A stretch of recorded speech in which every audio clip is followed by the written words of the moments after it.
In this quick video, I am going to show you how to group pictures in MS Word. If you found this video helpful, then please consider subscribing my channel to help me reach 1000 subscribers. So first of all, select your image and you will see this option on the top right corner of your image. We can tap on it. In case you can't see this option, then go to picture format and then you will be able to see wrap text option here as well. You can click it from here or you can tap on this option from the corner of your image.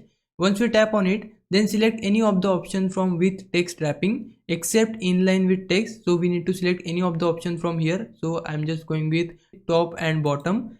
Now we need to follow the same process for our second image. Select your second image, click on the layout options from the top right corner, and from here we need to choose any of the options from with text wrapping. I'm going with the top and bottom. Now to group them, we need to simply select our first image, then hold Ctrl on your keyboard and select your second image.